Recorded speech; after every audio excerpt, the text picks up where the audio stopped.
have a very special guest in here for y'all today, Miss Katelynn Hall and Little Iverson, AI in the building. Hey, listen, man, how basketball saved my life has come a long way. We got Iverson in the building. Hey. You know what I mean? So Newborn, too. Newborn Iverson. The The next generation is here. How did you get started hooping, and when did you get started hooping?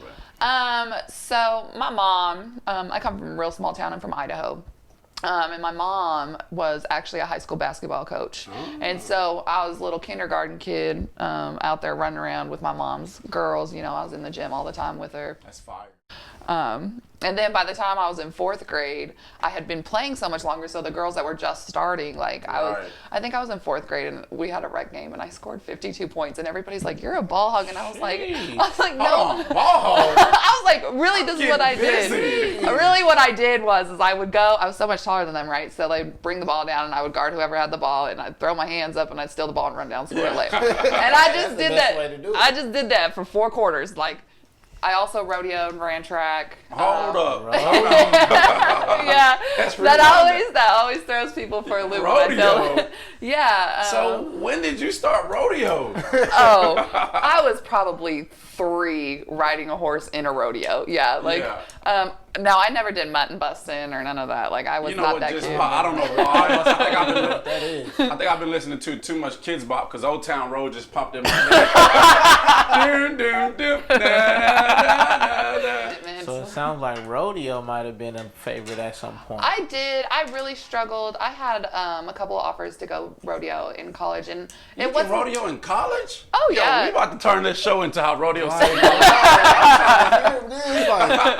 I want to go rodeo with you. Yo, for real. When did you realize in basketball, okay, I'm nice? You know what I'm saying? When did you realize that, and how did that help your confidence? Because I think when I scored 52 points, I was just like... He was like, I'm here. I was like, I went home after that game and I said, and I remember this day, you know how you have memories from when you're a kid, but there's certain things, this day sticks out. And I remember looking at my mom and I said, "Mom, I'm gonna play professional basketball." I said it to her just like that. I was like, "Mom, that's legit." I never walked into a game thinking we were gonna lose. And even in college, I remember I went to a D2 school and we played Baylor. I legitimately thought we were going to win, and my coach was like, "We did not.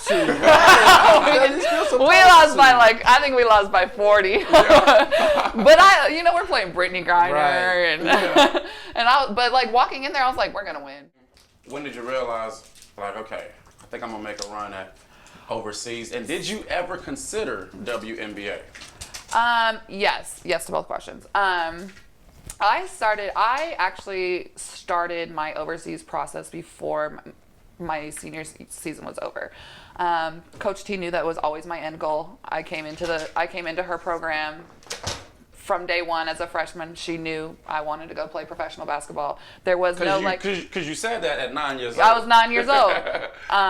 And so she and I actually sat down in January of my senior year of college, and she had gotten some combine letters and stuff and some invitations, and she had gotten some letters from, my goal in life was to be a professional basketball player. I did it. Right.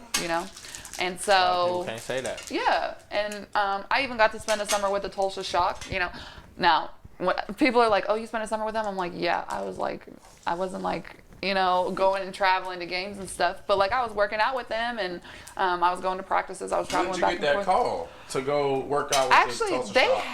they had an open workout. They had an open tryout that they just had you come in, and they had a series of opportunity, and so you had to make it each level, right? So you got to go and you got to work out, and then the next level and the next level, and so.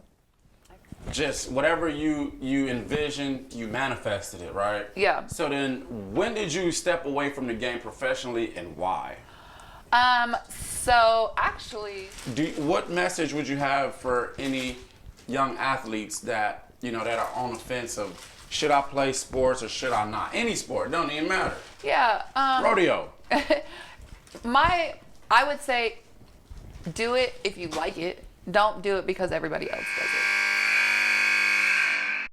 Yeah. Yeah. Sound good, don't it? Check. Yeah. Look.